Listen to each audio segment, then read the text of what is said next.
Whose bright idea was this? Welcome to Watch Mojo, and today we'll be counting down our picks for the top 10 weirdest movies to get cartoon adaptations. Get why he's foraging around out here with all the fish we bring him. System error. Guys, we've lost visual. I need a vector on Godzilla. For this list, we'll be going over movies that some deranged TV executive decided to turn into cartoons. We base our decisions both on how bizarre the end result is and on the oddness of the choice in film source. You owe me $5. I don't have $5. Take it from the register. If you like what you're hearing, be sure to check out the full song at the link below.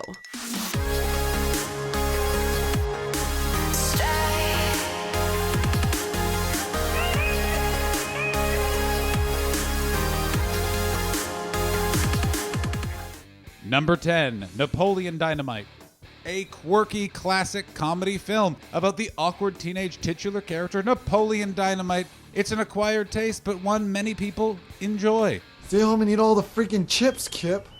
Napoleon, don't be jealous that I've been chatting online with babes all day. Still, it's rather surprising that this indie hit managed to get a cartoon adaptation on network TV, a crowd-funded sequel film, or even a cartoon on Adult Swim. That we could see. Dang!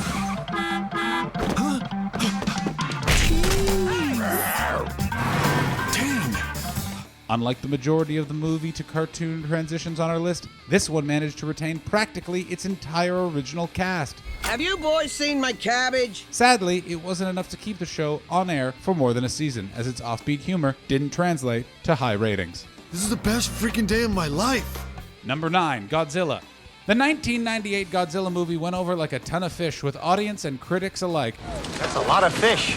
So it's pretty strange that the black sheep of this franchise managed to garner a cartoon based on it. Still, for as divisive as the source material is, Godzilla, the series, manages to be pretty entertaining as a monster show. Since it is clear, Doctor, that your knowledge of this situation is not superior to mine, I'll expect you to defer to my expertise from this moment forward. Now that creature must be stopped. It follows a team of scientists along with Godzilla, yes, who defend the world from various threats. What's not to love? The paper-thin characters from the film are given more room to develop and breathe, and there's some decent action. Plus, there's a robot who's funny that gets blown up and killed more times than Kenny from South Park. A gem! Visibility severely impaired. Motion detectors malfunctioning. Come on, where are you? Nigel! Number 8, The Mummy franchise. The Mummy films, released around and after the turn of the millennium, proved popular with audiences mixing the pulpy action of Indiana Jones with familiar monster movies from other monster movies like The Mummy. But this is a different mummy. Who's your mummy? It's Imhotep.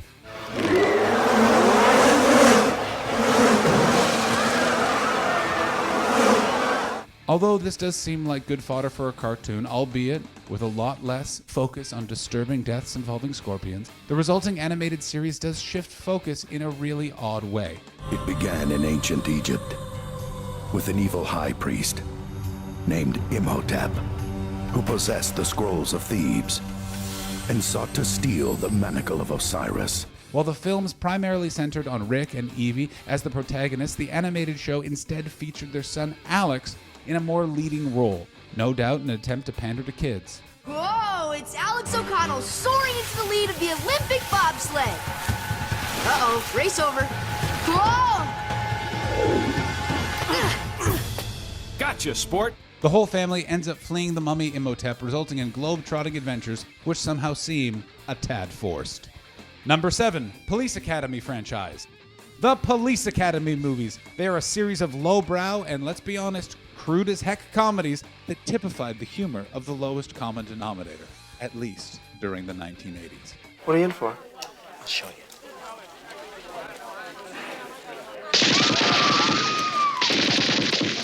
God damn it, stop that! Oh, no, sir, no, not you. That's terrific. Although gradually the series became more kid-friendly as it went along, we can definitely think of some safer film choices to base a cartoon around. All units, bank robbery at City Plaza. We'll just stretch this out a little bit, sir. Oops. Never mind that, Proctor. While the sophomoric humor translated well to the animated format, Other cartoon cliches, such as the addition of a talking police dog, were uncomfortably squeezed in to cater to kids. Immobilize the perpetrator's special officers. Are you disobeying a direct order? No, Tack, you just have to get the command right. He means fetch that sucker! Like so many cartoons during the 80s, it also had a toy line. Not surprising, no one bought those toys, except for me. I loved them. Number 6, Beetlejuice. This horror comedy has a pretty dark sense of humor with the occasional adult joke. You know, typical Tim Burton stuff. Boy, do you know how to pick up. Let me ask you something. Is this relationship really solid? Do I have a shot at her at all? Excuse me. Sure. Am I overstepped my bounds? Just tell me. Come on. Still, Beetlejuice is one of his more macabre films, so it's a little weird that a cartoon version was greenlit at all. Day-o, it's a day-o. Daylight come and me one go shopping. Unlike the movie which bears his name, the show made the very smart move of putting Beetlejuice front and center, focusing on his attempts to prank or con everyone he encounters, with the character's signature zany, madcap humor translating oh so well to the animated medium. A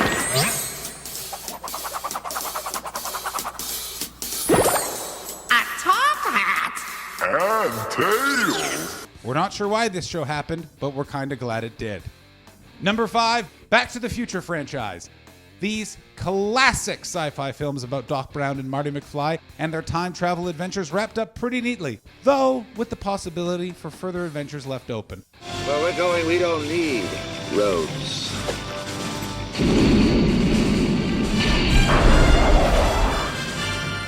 Although the concept of a time travel cartoon with these characters isn't strange in concept, in execution it's pretty odd. Doc and Marty are often sidelined in favor of Doc's kids, and the show never really lives up to its source material, often relying on forced catchphrases and not doing its protagonists justice. There, Newton Brown! Don't you fly away from me while I'm talking to you! Still, the live-action segments with Christopher Lloyd and Bill Nye, of all people, are pretty entertaining. So wait, is Bill Nye the Science Guy a spin-off of Back to the Future? Great Scott. The deeper you are, the more water there is squeezing all around you. Watch, we'll prove it. Number 4, Dumb and Dumber. Hey, I guess they're right. Senior citizens, although slow and dangerous behind the wheel, can still serve a purpose. I'll be right back. Don't you go dying on me. Jim Carrey was the man in comedy films during the 90s, so much so they started calling them Carries. So it's not that surprising that animated shows were made featuring his most iconic roles. You know, Ace Ventura, The Mask, Dumb and Dumber. That being one Stanley Ipkiss, which means he and you must be one and the same. Besides, my monkey's got photos.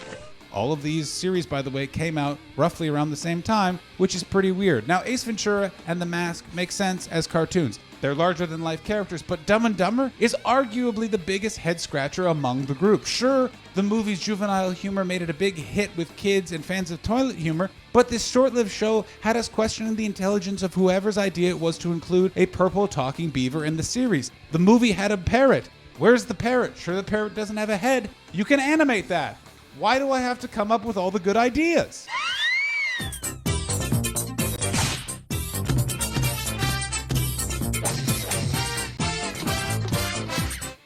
Number 3, the View Askiewniverse. Clerks and its various sequels and interrelated films are decidedly aimed at adults. What with the coarse language and the fact that several of its most reoccurring characters are drug dealers. Done poisoning the youth for today, huh? Hells yes, whatever that means. Now it's time to head over to Atlantic, drink some beers, get ripped, and hopefully get laid. Come on, that is not for kids. So the decision to put the cartoon based on this film franchise on the Disney-owned ABC network was baffling. May I remind the court that Your Honor has never been in a George Lucas movie, and you were age appropriate for the Liam Neeson role. I'm going to allow it. I want my $8 back. Granted, a lot of things are toned down, like Jay and Silent Bob selling illegal fireworks instead of weed, but the character's observational humor and pop culture references still shine through. And Clerks, the animated series, let's be honest, it rules. A forgotten gem. Check it out. It was canceled too soon. Step right up and throw down some bucks at Chainsaw Bob's TNT Redux. Snug a nooch. I'm a poet and I didn't even know it, Sound Bob. Snoogans. Are you crazy? These kids could really hurt themselves with this stuff. Number 2, Rambo franchise. I could have killed them all. I could have killed you. Been telling you the law. Out here it's me. Don't push it. Don't push it, I'll give you a war you won't believe. The Rambo franchise. Well, it alternates between meditations on the horrors of war and what those horrors do to a man, and then, of course, glorifies violence through the over-the-top action sequences it was known for. So, of course, we were shocked this was made into a cartoon, because those things do not scream cartoon for kids. But it was the 80s, and the 80s, ho-ho! It was a weird time! Stop him!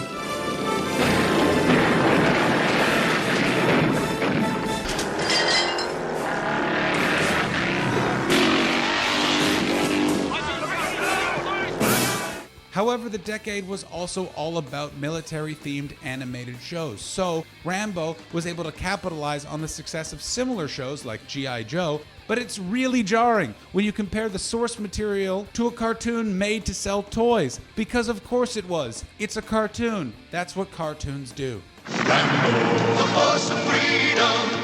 This missile's for you, Warhawk. Wow! Rambo's a one-man army! Now, before we get to our top pick, here's a few honorable mentions. Friday franchise. With all the drinking and pot smoking, this was never going to be a cartoon for the kiddies. It's about time I got some responsibility. Get some responsibility on your own time, man. It's 420. 'Tis the season, bro. I'd love to trim some with you, bro, but I can't do it. The Toxic Avenger franchise. Misfit environmental activists fighting pollution with gore and violence? Surefire cartoon hit, says no one. Bonehead has been defeated by the Toxic Crusaders' cursed mop. I told you so. What did you say? Nothing. I will have to put an end to this Toxic Crusader myself. Evolution. Why not make a cartoon sequel to a film that was never popular or critically acclaimed? Great plan, Dr. King. One day I'd like to defeat the genus without being covered from head to toe in blue goo or drenched with purple water. Attack of the Killer Tomatoes franchise. This tune was greenlit after a popular parody on Muppet Babies. Attack of the Killer Tomatoes. Attack of the Killer Tomatoes. Before we continue, be sure to subscribe to our channel and ring the bell to get notified about our latest videos. You have the option to be notified for occasional videos or all of them. If you're on your phone, make sure you go into your settings and switch on notifications. Number 1, RoboCop franchise. We get the best of both worlds. The fastest reflexes modern technology has to offer, onboard computer-assisted memory, and a lifetime of on-the-street law enforcement programming. It is my great pleasure to present to you RoboCop. RoboCop is one of the bloodiest, most violent films ever made. Full of gore, full of death, mutilation, ooh, it's aplenty. So it's shocking that someone actually managed to convince someone to adapt that film into a cartoon. The situation is now under control. Yes, studio executives will pretty much buy anything for $1, but this one still has us floored. Even if they, of course, tone down all the violence to an acceptable level for kids, why would you make this? Even more surprising is the fact that another RoboCop animated series was made a decade later. RoboCop. RoboCop. RoboCop. Who says lightning never strikes twice?